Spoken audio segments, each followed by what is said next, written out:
बताइए, मूर्ति विसर्जन को लेकर किस तरह की व्यवस्था प्रशासन द्वारा की जानी चाहिए ताकि हमारे आराध्य का अपमान भी ना हो? क्योंकि कई बार देखे हैं कि हम मूर्ति तो पधराते हैं घर पे, बड़े धूमधाम से पूजा करते हैं, ढोल नगाड़े बजा कर उनको लेकर आते हैं, लेकिन जब उनको विसर्जित करने जाते हैं तो किसी मूर्ति का हाथ इधर पड़ा हुआ है, गर्दन इधर पड़ी हुई है, क्योंकि वो प्लास्टर ऑफ पेरिस की होती है जो गलती नहीं है। तो क्या व्यवस्था है? आपका जो संगठन, आपकी जो संस्था जो लगातार इस पे प्रयास कर रही है ताकि हम आप अपने आराध्य का अपमान न हो, तो क्या व्यवस्था है प्रशासन को करनी चाहिए, सर बताइए। हम प्रशासन से ये निवेदन करते हैं कि जैसे हम सबसे रिक्वेस्ट करते हैं वहाँ पर कि आप पीओपी की मूर्ति को यथा मतलब जहाँ उसकी अलग से हमने व्यवस्था की गई है वहाँ पर डालें, ना नदी में न जाए। तो जो पीओपी की मूर्ति तो जो आम जनता उसका विरोध करती है, तो हम चाहते हैं कि प्रशासन हमको सहयोग करे उसके लिए, और जो उन पब्लिक को जो पब्लिक नहीं समझ पाती तो उनको समझाने में हमारा सहयोग करें, ताकि वो समझ में आ जाए उनको कि भाई पीओपी अलग व्यवस्था है, आप वहाँ रखें पीओपी को और नदी में न जाओ। देखो, हिंदू देवी देवताओं के लिए प्रत्येक व्यक्ति की ये जिम्मेदारी बनती है। प्रत्येक व्यक्ति हिंदू देवी देवताओं को मानता है, उनका मान सम्मान करता है, उनकी पूजा अर्चना करता है और आराध्य होते हैं। तो क्यों नहीं जनता को इस पे फोकस करना चाहिए कि अपन अगर किसी भी देवी देवता की मूर्ति ला रहे हैं तो पीओपी की ना खरीद के मिट्टी की खरीदे, ताकि मिट्टी तुरंत पानी में मिल जाए। और दूसरा एक और इसके अंदर वो कर सकते हैं कि आगे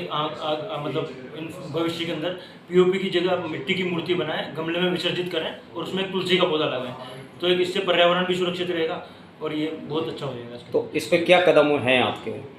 कदम यही है कि अब ये पीओपी जैसे नदी में न जाए तो आम जनता ये समझे कि उससे जो पेंट है उससे मछलियों का ऑक्सीजन लेवल कम हो रहा है,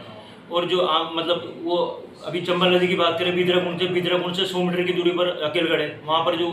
प्लांट लग रहा है वो जो पोल्यूशन जो पानी है अपने उसके जो माइक्रो न्यूट्रिएंट्स होते हैं पेंट के, वो अपने पेट में ही जा रहे हैं वहीं के द्वारा,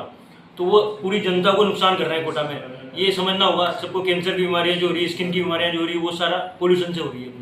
ये आम जनता को ये समझना चाहिए, और ये समझेंगे तो उनको, मैं मानता हूँ पिछली बार जो काम कर रहे हैं उससे समझ में आ रही है पब्लिक को, लेकिन बस वो जागरूक रूप से समझ में आ जाए, प्रशासन हमारा सहयोग करे, हम ये चाहते हैं। शुभ नाम बताइए आपका? चंद्र प्रकाश गौतम। बताइए, प्रशासन को क्या ऐसी व्यवस्था करनी चाहिए ताकि किसी संस्था को इस पे कदम उठाने की आवश्यकता ही ना पड़े और प्रशासन से सवाल खड़ा ना करना पड़े?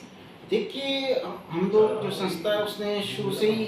लगभग पिछले 5 साल से हम लोग प्रयास कर रहे हैं कि पीओपी की मूर्तियाँ किसी भी जल स्रोत में नहीं जाएं, और